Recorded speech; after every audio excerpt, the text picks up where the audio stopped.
ിലേക്ക് പോകാം. കോഴിക്കോട് ബൈപ്പാസിൽ മണ്ണിടിഞ്ഞു, നിരവധി ആളുകൾ കുടുങ്ങിക്കിടക്കുന്നതായി സംശയം. നമുക്ക് ആ ദൃശ്യങ്ങളിലേക്ക് പോവാം.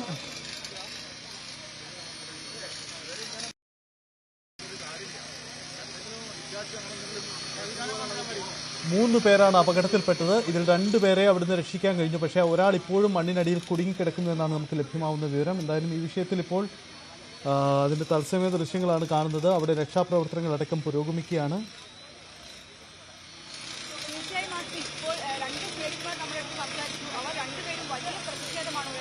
MS അനീഷ് കുമാർ ചേരുന്നുണ്ട്. അനീഷ്, അവിടെ രക്ഷാപ്രവർത്തനം പുരോഗമിക്കുകയാണ്. നമുക്ക് ആ ദൃശ്യങ്ങൾ കാണാൻ കഴിയും. ഒരാൾ മണ്ണിനടിയിൽ ഇപ്പോഴും ഉണ്ട് എന്നാണോ സംശയിക്കുന്നത്? തീർച്ചയായും വലിയൊരു അപകടം തന്നെയാണ് സജിത്ത് ഉണ്ടായിരിക്കുന്നത്. കോഴിക്കോട് ഹൈലൈറ്റ് മാളിന് സമീപം കോപ്പർ ഹോൾ പോലിയ ആശുപത്രിക്ക് സമീപം ആ ഭാഗത്തോട് ചേർന്ന് ആണ് ഇത്തരമൊരു അപകടം ഉണ്ടായിരിക്കുന്നത്. മൂന്ന് പേരാണ് മണ്ണിനടിയിൽ കുടുങ്ങിയത്. അതിൽ രണ്ടുപേരെ രക്ഷപ്പെടുത്തി. 1 മണിക്കൂറിലധികമായി മൂന്നാമത്തെ ആൾ ഇപ്പോൾ മണ്ണിനടിയിൽ തന്നെയാണ്. അദ്ദേഹത്തെ പുറത്തെടുക്കുന്നതിനുള്ള ഊർജിതമായ ശ്രമങ്ങൾ രക്ഷാപ്രവർത്തകരുടെ ഭാഗത്തുനിന്നും ഉണ്ടാകുന്നു. നിരന്തരം മണ്ണിടിച്ചിലുണ്ടായി അല്ലെങ്കിൽ അത്തരം ഒരു അപകടങ്ങൾ നടക്കുന്ന ഒരു മേഖലയാണെന്ന് നേരത്തെ തന്നെ നാട്ടുകാർ പലവട്ടം പരാതിപ്പെട്ട ഒരു മേഖലയാണ്. ഒപ്പം ഈ വെള്ളം ഒക്കെ ആ ഭാഗത്തേക്ക് വലിയ തോതിൽ ഒഴുകിയെത്തിയും അപകടങ്ങളൊക്കെ ഉണ്ടാക്കിയിരുന്ന ഒരു സ്ഥലമാണ്. പക്ഷേ നിരന്തരം പരാതികൾ നൽകിയെങ്കിലും അധികൃതർ അവഗണിച്ചുകൊണ്ടിരിക്കുന്നു എന്നാണ് നാട്ടുകാർ പരാതി പറയുന്നത്. ഒപ്പം നിർമ്മാണത്തിലിരുന്ന ഒരു കെട്ടിടത്തിന് മുകളിലേക്കാണ് ഈ അവശിഷ്ടങ്ങൾ വീണത് എന്നും നമുക്ക് മനസ്സിലാക്കാൻ സാധിക്കുന്നു. എന്തായാലും 3 പേർ അപകടത്തിൽപ്പെട്ടെങ്കിലും 2 പേരെ രക്ഷപ്പെടുത്തിയെടുക്കാൻ കഴിഞ്ഞു. അവർക്ക് വലിയ അതീവ ഗുരുതരമായ പരിക്കുകൾ ഇല്ല എന്നും മനസ്സിലാക്കാൻ കഴിയുന്നു. വളരെ പെട്ടെന്ന് അവരെ പുറത്തേക്ക് എടുക്കാൻ കഴിഞ്ഞു. പക്ഷേ മൂന്നാമത്തെ ആൾ ഇപ്പോഴും മണ്ണിനടിയിൽ തന്നെയാണ്. അദ്ദേഹത്തെ പുറത്തേക്ക് എത്തിക്കാനുള്ള വളരെ ഊർജിതമായ ശ്രമങ്ങൾ പുരോഗമിച്ചുകൊണ്ടിരിക്കുന്നു. കോഴിക്കോട് ബൈപ്പാസിൽ നെല്ലിക്കോട് ഭാഗത്താണ് ഇത്തരമൊരു അപകടം ഇപ്പോൾ ഉണ്ടായിരിക്കുന്നത്. എന്തായാലും അതിന്റെ തത്സമയ ദൃശ്യങ്ങൾ തന്നെയാണ് നമ്മൾ കാണുന്നത്. വലിയ ഒരു അപകടം അല്ലെങ്കിൽ അതീവ ഗുരുതരമായ ഒരു കാര്യം തന്നെയാണ് ഉണ്ടായിരിക്കുന്നത്. നമുക്കറിയാം സമീപകാലത്തായി ദേശീയപാത നിർമ്മാണം അടക്കം നടക്കുന്ന ഇടങ്ങളിൽ വലിയ അപകടങ്ങൾ ഉണ്ടാവുകയും വലിയ വാർത്തയായി മാറുകയും രാഷ്ട്രീയ വിവാദങ്ങളൊക്കെ ഉണ്ടാവുകയും ചെയ്യുന്ന ഒരു സാഹചര്യമുണ്ട്. അതിനിടയിലാണ് ഇപ്പോൾ വീണ്ടും കോഴിക്കോട് നിന്നും ഇത്തരമൊരു വിവരം നമുക്ക് പുറത്തു വരാൻ കഴിയുന്നത്. കൃത്യമായൊരു ശാസ്ത്രീയമായ രീതിയിൽ കൃത്യമായ ഒരു ആസൂത്രണത്തിലൂടെ അല്ലാതെയുള്ള നിർമ്മാണ പ്രവർത്തനങ്ങളാണ് ഇത്തരം വീഴ്ചകൾക്ക് പിന്നിൽ, ഇത്തരം അപകടങ്ങൾക്ക് പിന്നിൽ എന്നാണ് നാട്ടുകാർ. എന്തായാലും ഈ മണ്ണിനടിയിൽ കുടുങ്ങിക്കിടക്കുന്ന ആളെ പുറത്തെത്തിക്കാനുള്ള ശ്രമങ്ങൾ ഇപ്പോഴും ഊർജിതമായി തുടർന്നുകൊണ്ടിരിക്കുകയാണ്. സജിത്ത്, യെസ്, അതാണ്, മണ്ണിനടിയിൽ ഇപ്പോഴും ഒരാൾ കുടുങ്ങിക്കിടക്കുകയാണ്. ദൃശ്യങ്ങൾ കാണുന്ന പോലെ അവിടെ ഫയർഫോഴ്സ്, ഒപ്പം നാട്ടുകാർ, മറ്റ് സംവിധാനങ്ങളൊക്കെ സജ്ജമാക്കിക്കൊണ്ട് രക്ഷാപ്രവർത്തനം നടക്കുകയാണ്. കനത്ത മഴയാണ് ആ മേഖലകളിൽ ഉണ്ടായിരുന്നത്. അതുകൊണ്ട് തന്നെ മണ്ണിടിച്ചിൽ പ്രതീക്ഷിച്ചിരുന്നതുമാണ്. എന്തായാലും ആ നിർമ്മാണ പ്രവർത്തനങ്ങൾ നടക്കുന്നതിനിടയിലേക്കാണിപ്പോൾ മണ്ണ് ഇടിഞ്ഞു വീണ് 3 പേരാണ് മണ്ണിനടിയിൽപ്പെട്ടത്. പക്ഷേ അതിൽ 2 പേരെ രക്ഷിക്കാനായി. പക്ഷേ ഒരാൾ ഇപ്പോഴും മണ്ണിനടിയിൽ എന്നതാണ്. അതാര് എന്നത് വ്യക്തമായിട്ടുള്ള കാര്യങ്ങളൊക്കെ നമുക്ക് ലഭ്യമാവും. നമുക്ക് ദൃശ്യങ്ങൾ കാണുന്നത് പോലെ വലിയ ഉയർന്ന ഒരു പ്രദേശമാണ്. ആ ഭാഗത്തു നിന്നുള്ള ഒരു വലിയ മണ്ണിടിച്ചിലാണ് ഉണ്ടായിരിക്കുന്നത്. അതിൻ്റെ അടിയിൽപ്പെട്ടവരാണിപ്പോൾ. അതായത് മണ്ണെടുത്തതിന് താഴെ നടക്കുന്ന നിർമ്മാണ പ്രവർത്തനങ്ങൾക്കിടയിലാണ് മുകളിലേക്ക് മണ്ണിടിഞ്ഞു വീണത്. ബൈപ്പാസിന് സമീപത്ത് മണ്ണിടിഞ്ഞു വീണ് ആണ് ഈ അപകടം ഉണ്ടായിരിക്കുന്നത്. ഒരാൾക്ക് വേണ്ടിയുള്ള രക്ഷാപ്രവർത്തനം ഇപ്പോഴും തുടരുകയാണ്. അവിടെ രക്ഷാപ്രവർത്തനം നടക്കുന്നു. മണ്ണ് മാറ്റി അതിനിടയിൽ ആൾ കുടുങ്ങിക്കിടക്കുന്ന ആളെ പുറത്തെടുക്കാനാണ് ശ്രമിക്കുന്നത്. അവിടെ യന്ത്ര സാമഗ്രികളൊക്കെ ഉപയോഗിച്ചുകൊണ്ട് മണ്ണ് മാറ്റുകയാണ്. ഫയർഫോഴ്സിൻ്റെയും മറ്റും ഉദ്യോഗസ്ഥർ അവിടെയുണ്ട്.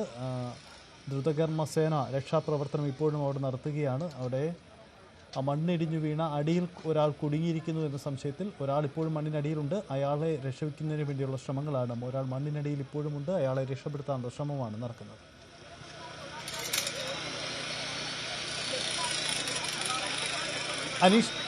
അനീഷ്, നമുക്ക് ദൃശ്യങ്ങളിൽ വ്യക്തമാവുന്നിടത്ത് ഒരു നിർമ്മാണ പ്രവർത്തനം നടക്കുന്നതിന് പ്രദേശത്തേക്കാണ് മണ്ണിടിഞ്ഞു വീണത്. അതൊരു റോഡിൻ്റെ നിർമ്മാണമാണോ അതല്ല ഒരു കെട്ടിടത്തിൻ്റെ നിർമ്മാണ പ്രവർത്തനമായിരുന്നു? എന്താണ്, അതോ പാലമോ, അങ്ങനെ എന്താണ്? അത് ദൃശ്യങ്ങളിൽ അത്ര വ്യക്തമാവുന്നില്ല. ബൈപ്പാസിന് സമീപം തന്നെയുള്ള ഒരു നിർമ്മാണ പ്രവർത്തനം, അതിന്റെ ഒരു സംരക്ഷണ ഭിത്തി ഭാഗത്തു നിന്നും മണ്ണിടിഞ്ഞ് താഴേക്ക് വീഴുകയായിരുന്നു. അത് താഴെ ഭാഗത്ത് നടക്കുന്ന ഒരു നിർമ്മാണ പ്രവർത്തനമാണ് എന്നാണ് നമുക്ക് പറയാൻ കഴിയുന്നത്. അതിന്റെ ഈ കോൺക്രീറ്റ് തൂണുകൾ അല്ലെങ്കിൽ തൂണ് നിർമ്മാണത്തിലുള്ള പൈപ്പുകൾ എന്നിവയൊക്കെ ആ സ്ഥലത്ത് ഒരു നിൽക്കുന്നതാണ്. അതുകൊണ്ട് തന്നെ അങ്ങേയറ്റം അപകടകരമായ ഒരു സാഹചര്യമാണ്. കാരണം അത്രയധികം ആ കോൺക്രീറ്റ് തൂണുകൾക്കായുള്ള പൈപ്പുകൾക്കിടയിലേക്ക് അല്ലെങ്കിൽ ഇരുമ്പ് കമ്പിക്കിടയിലേക്കാണ് ഈ മണ്ണ് പൂർണ്ണമായി സംരക്ഷണം വെച്ച് തകർന്നു പൂർണ്ണമായി ഇടിഞ്ഞ് താഴേക്ക് വീണത്. അത് 3 വർഷം അത്തരത്തിൽ മണ്ണിടിച്ചിൽ ഉണ്ടായിരിക്കുന്നു എന്നാണ് നമുക്ക് മനസ്സിലാക്കാൻ കഴിയുന്നത്. നാട്ടുകാരും അങ്ങനെ തന്നെയാണ് പറയുന്നത്. 3 വട്ടം മണ്ണിടിച്ചിലുണ്ടായിരിക്കുന്നു. നേരത്തെ തന്നെ ഈ സംരക്ഷണ ഭിത്തി നിർമ്മാണം അല്ലെങ്കിൽ ഈ മേഖലയിലെ നിർമ്മാണത്തെ പറ്റി നാട്ടുകാർക്ക് വ്യാപകമായ പരാതികൾ ഉണ്ടായിരുന്നു. പലവട്ടം ഇത് പരാതിയായി മുന്നോട്ട് പോയതാണ്. ജില്ലാ കളക്ടർ അടക്കം ഇത്തവണത്തിൽ അപകട ഭീഷണി ഉയർത്തി നിൽക്കുന്ന രീതിയിലാണ് ഇവിടുത്തെ നിർമ്മാണം. കൃത്യമായ അശാസ്ത്രീയമായാണ് നിർമ്മാണ പ്രവർത്തനം എന്ന രീതിയിലേക്ക് പരാതി നൽകിയിട്ടുണ്ടെന്ന് നാട്ടുകാർ പറയുന്നുണ്ട്. പക്ഷേ ഇതൊന്നും കൃത്യമായി പാലിക്കപ്പെട്ടിരുന്നില്ല. അതുകൊണ്ടാണ് ഇപ്പോൾ ഇത്തവണ ഇത്തരത്തിലൊരു ദുരന്തത്തിലേക്ക് അല്ലെങ്കിൽ ഇത്തരമൊരു അപകടത്തിലേക്ക് നീങ്ങിയതെന്ന് നാട്ടുകാർ പറയുന്നുണ്ട്. ഒപ്പം ഈ മണ്ണ് നീക്കൽ പ്രവർത്തനം നടക്കുന്നതിനിടയിലും വീണ്ടും മണ്ണിടിഞ്ഞ് താഴേക്ക് വീഴുന്ന ഒരു സാഹചര്യമുണ്ട്. അതുകൊണ്ട് രക്ഷാപ്രവർത്തനത്തെ പോലും ബാധിക്കുന്ന രീതിയിലാണ് ഇപ്പോൾ കാര്യങ്ങൾ മുന്നോട്ട് പോയിക്കൊണ്ടിരിക്കുന്നത്. പക്ഷേ പ്രതീക്ഷ നിർഭരമായാണ് അവർ ഈ തെരച്ചിൽ നടത്തുന്നത്. പശ്ചിമബംഗാൾ സ്വദേശിയായ ഒരു തൊഴിലാളിയാണ് ഈ മണ്ണിനടിയിൽ പെട്ടതെന്ന വിവരമാണ് നമുക്ക് ലഭിക്കുന്നത്. മറ്റ് 2 രക്ഷപ്പെട്ട ആളുകളും അതിഥി തൊഴിലാളികൾ തന്നെയാണ്. അവരെ വളരെ പെട്ടെന്ന് തന്നെ അവിടുന്ന് മാറ്റാൻ കഴിഞ്ഞതുകൊണ്ട് അവർക്ക് കാര്യമായ പരിക്കുകളില്ലാതെ പുറത്തേക്ക് എത്തിക്കാൻ കഴിഞ്ഞു. പക്ഷേ മൂന്നാമത് ഉണ്ടായിരുന്ന ആളുടെ ആരോഗ്യനില അല്ലെങ്കിൽ അദ്ദേഹത്തെ പറ്റിയാണ് ഇപ്പോൾ ആശങ്ക വരുന്നത്. ഏതാണ്ട് 1 മണിക്കൂറിനധികമായി ഈ ഒരു അപകടം നടന്നിട്ട് അതുകൊണ്ട് അദ്ദേഹത്തെ ജീവനോട് തന്നെ പുറത്തേക്ക് എത്തിക്കാൻ കഴിയും എന്നൊരു ആലോചന അല്ലെങ്കിൽ അത്തരമൊരു തീവ്രമായ ഒരു പരിശ്രമം തന്നെയാണ് രക്ഷാപ്രവർത്തകരുടെ ഭാഗത്തുനിന്നും ഫയർഫോഴ്സ് ഉദ്യോഗസ്ഥരുടെ ഭാഗത്തുനിന്നും ഉണ്ടായിരിക്കുന്നത്. നെല്ലിക്കോട് ഭാഗത്ത് കോപ്പർഫോളിയ ഹോട്ടൽ ഉണ്ട്. ആ കോപ്പർഫോളിയ ഹോട്ടലിന്റെ അടുത്താണ് ഇത്തരം ഒരു അപകടം ഉണ്ടായിരിക്കുന്നത്. ഏതാണ്ട് വലിയ തിരക്കേറിയ ഒരു മേഖലയാണ്. ഈ നഗരത്തിലെ ബൈപ്പാസ് വികസിപ്പിച്ച ശേഷം ഏറ്റവും അധികം വികസന പ്രവർത്തനങ്ങൾ നടക്കുന്നത് അല്ലെങ്കിൽ ഏറ്റവും അധികം കെട്ടിടങ്ങളൊക്കെ ഉള്ള ഏറ്റവും കൂടുതൽ ആളുകൾ വ്യാപാര സ്ഥാപനങ്ങളും മറ്റുമൊക്കെ അല്ലെങ്കിൽ IT സ്ഥാപനങ്ങളും ഒക്കെ ഏറ്റവും അധികം ഉള്ള ഒരു സ്ഥലം കൂടിയാണ് ഈ ബൈപ്പാസ് ഭാഗം. ഈ ഹൈലൈറ്റ് മാൾ നിലനിൽക്കുന്ന സ്ഥലത്തിനൊക്കെ ഉള്ള അതിനടുത്ത് തന്നെ നെല്ലിക്കോട് കോപ്പർഫോളിയ എന്ന ഹോട്ടലിന്റെ സമീപത്താണ് ഇത്തരം ഒരു അപകടം ഉണ്ടായിരിക്കുന്നത്. എന്തായാലും അപകടത്തിൽ പെട്ടിരിക്കുന്നത് പശ്ചിമബംഗാൾ സ്വദേശിയായ നിർമ്മാണ തൊഴിലാളിയാണ് എന്ന വിവരം നമുക്കിപ്പോൾ നൽകാൻ കഴിയുന്നു. ഒപ്പം 2 പേരെ രക്ഷപ്പെടുത്താനും കഴിഞ്ഞിരിക്കുന്നു. ഇതിൽ കുടുങ്ങിയ 3ാമത്തെ ആൾക്ക് വേണ്ടിയുള്ള ഭഗീരഥ പ്രയത്നമാണ് ഇപ്പോൾ നടന്നുകൊണ്ടിരിക്കുന്നത്. കോൺക്രീറ്റ് തൂണുകൾക്കായി നിർമ്മിച്ചിരിക്കുന്ന കമ്പിക്കെട്ടുകൾ നമുക്ക് കാണാം. അതിന്റെ മറുവശത്താണ് അവിടെ നിന്നുമാണ് ഇടിഞ്ഞ് താഴേക്ക് ഈ മൺകൂന വീണ് അങ്ങനെയാണ് ഈ അപകടം ഉണ്ടായത്. മണ്ണുമാന്തി യന്ത്രങ്ങളും മറ്റുമൊക്കെ ഉപയോഗിച്ചുള്ള ഒരു പരിശോധന അവിടെ നടക്കുന്നുണ്ട്. ഒരു മേഖല ഒന്നടങ്കം താഴേക്ക് ഇടിഞ്ഞു വീഴുന്ന അവസ്ഥയിലാണ് കാര്യങ്ങൾ നീങ്ങിയത്. ഈ രക്ഷാപ്രവർത്തനം നടക്കുന്നതിനിടയിലും അതിന്റെ ഒരു ഭാഗം ഇടിഞ്ഞു വീഴുന്ന ഒരു സാഹചര്യമുണ്ടായി. അതായത് രക്ഷാപ്രവർത്തനത്തിൽ ഏർപ്പെട്ടിരിക്കുന്ന ആളുകളുടെ രക്ഷാപ്രവർത്തകരുടെ പോലും ജീവന് അപകടം വരുത്തുന്ന രീതിയിലാണ് അത്തരം രീതിയിലേക്കാണ് കാര്യങ്ങൾ നീങ്ങിയത്. നമുക്കറിയാം കഴിഞ്ഞ ഏതാനും ദിവസങ്ങളായി തന്നെ വലിയ മഴയാണ്, അതിതീവ്രമായ മഴയാണ് കോഴിക്കോട് ജില്ലയുടെ പല ഭാഗങ്ങളിലും ഉണ്ടാവുന്നത്. അതുകൊണ്ട് തന്നെ മണ്ണിലേക്ക് വെള്ളം ആഴ്ന്നിറങ്ങുകയും അത് ബലമില്ലാത്ത ഇടങ്ങളിൽ നിന്നും പൊട്ടി താഴേക്ക് വീഴുന്നതും ഏതാണ്ട് ഒരു ഭൂചലനം ഒക്കെ ഉണ്ടാവുന്ന അതേ രീതിയിൽ തന്നെയാണ് ഈ മണ്ണിടിച്ചിൽ എന്ന പ്രതിഭാസവും പലപ്പോഴും ഉണ്ടാവുക. അത്തരമൊരു സാഹചര്യമാണ് ഇവിടെയും സൃഷ്ടിക്കപ്പെട്ടത് എന്നാണ് നമുക്ക് മനസ്സിലാക്കാൻ കഴിയുന്നത്. എന്തായാലും രക്ഷാപ്രവർത്തനം വളരെ ഊർജിതമായി തന്നെ പുരോഗമിക്കുന്നു. മണ്ണിനടിയിൽ കുടുങ്ങിയ പശ്ചിമബംഗാൾ സ്വദേശിയായ ആ തൊഴിലാളിയെ ജീവനോടെ അദ്ദേഹത്തെ കാര്യമായ ആപത്തില്ലാതെ പുറത്തേക്ക് എത്തിക്കാൻ പറ്റും എന്നൊരു പ്രതീക്ഷയിൽ തന്നെയാണ് ഇപ്പോൾ അധികൃതർ ഉള്ളത്. സജിത്ത്, യെസ്, അതാണ് പ്രതീക്ഷിക്കുന്ന കാര്യം. എന്തായാലും അവിടെ രക്ഷാപ്രവർത്തനം വളരെ വേഗത്തിൽ നടക്കുന്നു എന്നാണ്. വളരെ വേഗത്തിലാണ്. മണ്ണിനടിയിൽ ഒരാൾ കുടുങ്ങി കിടക്കുകയാണ്. അയാളെ പുറത്തെത്തിക്കാനുള്ള ശ്രമമാണ്. പശ്ചിമബംഗാൾ സ്വദേശിയാണ്. നിർമ്മാണ പ്രവർത്തനങ്ങൾ നടക്കുന്നതിനിടെ മണ്ണിടിഞ്ഞു വീഴുകയായിരുന്നു. നമുക്ക് ആ ദൃശ്യങ്ങൾ കാണാം. ഒരു വലിയ പ്രദേശത്തെ മണ്ണാണ് ഇടിഞ്ഞു വീഴിക്കുന്നത്. വലിയ ഉയർച്ചയിൽ നിന്നും കനത്ത മഴ, മണ്ണിടിച്ചിലിനുള്ള എല്ലാ സാഹചര്യങ്ങളും ഉണ്ടായിരുന്ന ഇടമാണ്. അവിടെ നടന്ന നിർമ്മാണ പ്രവർത്തനങ്ങൾക്കിടയിലാണ് 3 തൊഴിലാളികൾക്ക് മുകളിലേക്ക് മണ്ണിടിഞ്ഞു വീണത്. 2 പേരെ രക്ഷപ്പെടുത്തി. പക്ഷേ ഒരാൾ ഇപ്പോഴും മണ്ണിനടിയിൽ കുടുങ്ങിക്കിടക്കുകയാണ്. അവിടെയാണിപ്പോൾ രക്ഷാപ്രവർത്തനങ്ങൾ നടന്നു വരുന്നത്.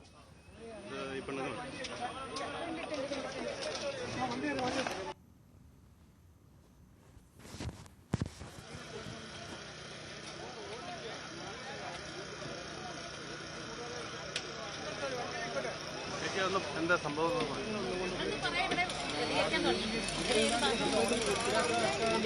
അവിടെ വരിക, മണ്ണെടുക്കുക, പോകുന്നതായിട്ട് ആദ്യം മറിച്ചിട്ട് 1.5 മീറ്റർ വിട്ട് മണ്ണെടുത്ത്, അതിന് ശേഷം മണ്ണൊക്കെ എടുത്ത് കഴിഞ്ഞാൽ പിന്നെ അടുപ്പിച്ച് മണ്ണെടുത്ത്, അപ്പൊ ഈ ഷീറ്റ് മറച്ചനെ കൊണ്ട് ആർക്കും ഇതിന്റെ ഉള്ളിലെ കാണൂല. ഇവിടെ വെച്ചാൽ പൂട്ടി അതും കയറ്റി വെക്കും. ആദ്യം 1.5 മീറ്റർ വിട്ടിട്ട് മണ്ണെടുത്ത്. അപ്പൊ ഞങ്ങൾ വിചാരിച്ച അങ്ങനെയല്ലേ എടുക്കുന്നുള്ളൂ. പിന്നെ ഇവര് ഷീറ്റ് കെട്ടി കംപ്ലീറ്റ് മറച്ച്, ഒരു പഴുതുപോലും ഇല്ല ഞങ്ങൾക്ക് ഇങ്ങോട്ട് നോക്കാൻ.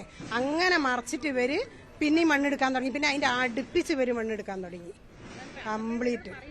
അന്നപ്പോഴേ ഞങ്ങൾ പറയുന്നുണ്ട്. ഞാനിത് ഈ 2 ദിവസം മുന്നേ കൂടെ ഇവിടുത്തെ എഞ്ചിനീയർമാരെ അവിടെ കണ്ട ഒരു ചെറിയൊരു ഇടിച്ചിൽ ആദ്യം ഇടിഞ്ഞ്, ഒരേ മീറ്റർ ബോർഡ് ഉണ്ട് അവിടെ ചെറിയൊരു ഇടിച്ചിൽ ഇടിഞ്ഞ്. അപ്പൊ ഞാൻ ഒരേ അവിടെ കണ്ടപ്പോൾ ഞാൻ അന്നേരം ഓരോട് ഞാൻ പറഞ്ഞു ഇത് കണ്ടില്ല നിങ്ങൾ, ആ വീട്ടിൽ ചെറിയൊരു കുട്ടിയൊക്കെ ഉള്ള വീടാണത്, ഇങ്ങനെ ഇടിഞ്ഞ് വീണൊക്കെയാണെങ്കിൽ ആ വീടടക്കം താഴെ എത്തൂലേന്ന് ഇവിടുത്തെ എഞ്ചിനീയർമാരോട് ഞാൻ ചോദിച്ചതാണ്. അപ്പൊ ഒന്നും ഒരു മറുപടിയും പറയില്ല. എന്ത് പറഞ്ഞാലും ഒരു കേട്ടിക്കുക, ഒരതിന് മറുപടി പറയില്ല. 2 കല്ല് അവിടെ കൂട്ടിയിട്ടിനി അതാ വീണത്. ഞങ്ങൾ പറഞ്ഞു ഞങ്ങളെ വീടൊക്കെ കുലുങ്ങിണ്ട്. ഞങ്ങളെ വീട് കുലുങ്ങിട്ട് ഞങ്ങൾ പുറത്തിറങ്ങിയ ലൈനും ഇളകിയിട്ടാ പുറത്തിറങ്ങിയ പോലെ 2 കല്ല് ഷീറ്റിന്റെ മുകളിൽ വീണ ഒച്ചയാണ് ചെയ്യുന്നത്. അപ്പൊ നമുക്ക് ഇങ്ങോട്ട് വരാൻ പറ്റുമല്ലോ, നമ്മള് വന്നത് കണ്ട്. ഞങ്ങൾ ഒച്ച കേൾക്കുമ്പോ വീട്ടിൽ നിന്ന് ഓടി ഇറങ്ങും. ഞങ്ങൾക്ക് പേടിയില്ല, ലൈനൊക്കെ അങ്ങനെ കൂട്ടി തൊട്ട് കത്തുക. അന്നപ്പോ മനസ്സിലായി 2 കല്ല് വീണതാണ്. അങ്ങനെയാ പറഞ്ഞത്. അവർക്ക് തീരെ ഒരു ഇതില്ല. എന്ത് പറഞ്ഞ എത്ര ആൾക്കാർ ഇവിടെ പ്രശ്നം ഉണ്ടാക്കിയാ അറിയാം, അവർക്ക് യാതൊരു മൈൻഡും ഇല്ല. ഞങ്ങളെ റോഡാണ്, സൈഡ് റോഡ്. അവിടുന്ന് ഇങ്ങോട്ട് 5-6 വീട്ടിലേക്കുള്ള വഴി, അംഗൻവാടി, ചെറിയ കുട്ടികളെ അംഗൻവാടിയിലേക്ക് കൊണ്ടുപോണ വഴിയാണത്. ഇതിന് അംഗൻവാടി പോണവരോട് ഞാൻ ഇപ്പം പറയുകയെ ചെയ്യുക, അതിലെ പോവരുതിട്ട് ഞങ്ങൾ അപ്പുറത്തൂടെ പോയിക്കോളിയാണ്ട് അപ്പുറത്തൂടെ വിടുകയാണ് ചെയ്യുന്നത്. അങ്ങനെ ഒരു ഇലക്ട്രിക് പോസ്റ്റ് മുഴുവൻ ഇതിന്റെ ഉള്ളിലുണ്ട്. റോഡ് മുഴുവൻ ഉണ്ട്. ആ റോഡ് ഇലക്ട്രിക് പോസ്റ്റ് മുഴുവൻ 5 മീറ്റർ റോഡ് ഒന്നായിട്ട് ഇവിടെ കിടക്കുക. അതിലേക്ക് വേണം പൈപ്പിന്റെ അത് കണ്ടങ്ങള്, ആ പൈപ്പാണ് അത് വെള്ളത്തിന്റെ പൈപ്പിന്റെ. എന്ത് പറയാൻ, നമുക്കൊന്നും പറയാനില്ല. 4 ഫൂട്ട് ഇടവഴി ഉണ്ടായിരുന്നു, അത് ഫുള്ള് മണ്ണെടുത്ത് താഴ്ത്ത് പോയിക്കണ്. നാട്ടുകാർക്ക് നടക്കാൻ പോലും സ്ഥലമില്ലാത്ത അവസ്ഥ. ആരോട് പറയാൻ ഇല്ല. ആ വീട്ടുകാരൊക്കെ ഒറ്റപ്പെട്ട് തന്നെയാണ്, വഴിയില്ല. ഒരു പ്രദേശം മൊത്തം ഇടിഞ്ഞു വീണു എന്നതാണ് നാട്ടുകാർ പറയുന്നത്. ഒരു നടവഴി, ഒരു റോഡ് പൂർണ്ണമായി 5 മീറ്ററോളം ദൂരത്തിൽ. കുറെ കൊടുത്തതാണല്ലോ, പരാതി കുറെ കൊടുത്തതാ. അപ്പൊ ഇവിടെ പറ്റിയ 2 പണിക്കാര് ഞങ്ങള് മെസ്സ് നടത്തുന്ന, ആ മെസ്സിൽ ഭക്ഷണം കഴിക്കാൻ വരുന്നിട്ടിങ്ങളാ 2 അപ്പൊ അത് ഭയങ്കര സങ്കടം. ഓരോ കണ്ടപ്പോഴേ ഇനി അതിന്റെ ഉള്ളിൽ ഒരാളും കൂടെ ഉണ്ട് എന്നല്ല പറഞ്ഞു ഭക്ഷണം കഴിക്കാൻ വരുന്നല്ല. ഞങ്ങളെ മെസ്സില് 3 പേരുണ്ടെന്ന് അതിന്റെ ഉള്ളിൽ നിന്നാ ഒരു പറഞ്ഞത്. അപ്പൊ ഒരാൾ അതിന്റെ ഉള്ളിൽ ഉണ്ടെന്നാണ് ഒരു പറഞ്ഞേ. ഇനി എന്താ സ്ഥിതി എന്നറിയില്ല. നിർമ്മാണം നടക്കുന്ന അവിടേക്ക് പൂർണ്ണമായും മണ്ണിടിഞ്ഞ് വീഴുകയാണ് അപകടമുണ്ടായത്. ഒരു വലിയ പ്രദേശം, ഒരു പോസ്റ്റ് പൂർണ്ണമായി തന്നെ മണ്ണിനടിയിലുണ്ട്. ഞാൻ അവിടെ പിന്നെ പോയി കിടക്കുന്ന മാതിരിയായിരുന്നു. അവർ കേട്ടുമ്പോൾ പറഞ്ഞു ഇത് ഞങ്ങളെ വഴിയാണ്, ഞങ്ങൾക്ക് ആകപ്പാടുള്ള ഒരു വഴിയാണ്, ഞങ്ങൾക്ക് വേറെ എവിടെയും പോകാനുള്ള വഴിയില്ല. പക്ഷെ അത് അവർ മൈൻഡ് ഒന്നും ശ്രദ്ധിച്ചില്ല. എന്നെ എന്തൊക്കെയോ പറഞ്ഞ് ഞങ്ങളെ സ്ഥലത്തല്ല ഞങ്ങൾ കേട്ടത്. ഞാൻ പറഞ്ഞു കാര്യം ശരിയാണ്, നിങ്ങളെ സ്ഥലത്താണ് ഇത്. ഇത്രയും നിങ്ങൾ താഴ്ചയിലും കെട്ടുന്ന സമയത്ത് ഞങ്ങളെ വീടിനെ എല്ലാത്തിനും ഇത് ബാധിക്കും. അങ്ങനെ ഒരു 12 മണി വരെ ഞാൻ ആ വെയിലത്ത് നിന്നിട്ട് ഇവർക്ക് ഒരു പ്രതികരണം ഇല്ല. അവരെ ജോലി തുടർന്നുകൊണ്ടേയിരുന്നു. ഇല്ലായിരുന്നു, ഹോസ്പിറ്റലിൽ പോയതായിരുന്നു ചെറിയ കുട്ടീനെയും കൊണ്ട്. അങ്ങനെ ഞാൻ മോനെ വിളിച്ച് ഞാൻ താഴത്തേക്ക് ഇറങ്ങി. അതേ സ്പോട്ടിൽ ഇവർ മണ്ണെടുത്തും തുടങ്ങി. ഈ റോഡിന്റെ മുകളിൽ. അപ്പോൾ ഓരോ സ്ഥലത്ത് നിൽക്കരുതെന്ന് പറഞ്ഞു എന്നോട്, ഈ കോമ്പൗണ്ടിൽ നിൽക്കരുതെന്ന് പറഞ്ഞപ്പോൾ ഞാൻ പറഞ്ഞു നിങ്ങളെ കോമ്പൗണ്ട് അല്ല, ഇത് റോഡാണത്, അത് ബൈപ്പാസ് റോഡാണ്, ഞാൻ റോഡിലാണ് നിൽക്കുന്നതെന്ന് പറഞ്ഞ് ഞാൻ അവിടെ ഇരുന്ന് നിങ്ങളെ മേത്തൂടെ ഞാൻ വണ്ടി ഓട്ടുമെന്ന് പറഞ്ഞു. മണ്ണും കൊണ്ട് പോവുക, ലോഡ് കൊണ്ടുപോകാൻ ഞാൻ സമ്മതിക്കൂല എന്ന് പറഞ്ഞു.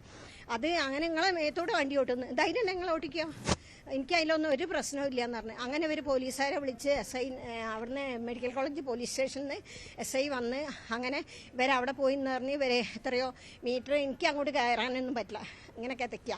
അപ്പം ഞാൻ അങ്ങോട്ട് കയറിയില്ല. അമ്മ ഇവിടെ നിന്നും അങ്ങോട്ട് കയറൊന്നും വേണ്ട, ഇവരങ്ങനെയൊന്നും നിങ്ങളെ ബുദ്ധിമുട്ടിക്കുന്ന തരത്തിലൊന്നും കെട്ടൂല, ഇത്രയും വിട്ടിട്ടേ കെട്ടുള്ളൂ എന്നെല്ലാം പറഞ്ഞ് അവരെ തടയേണ്ട, മണ്ണെടുത്തോട്ടെ എന്ന് പറഞ്ഞ് അങ്ങനെ മണ്ണെടുത്ത്. പിന്നെ ഇവിടെ ഇപ്പോൾ December 6-ന് അന്നല്ലേ ഞങ്ങൾ 18/6-ന് ഞങ്ങൾ പരാതി കൊടുത്ത്.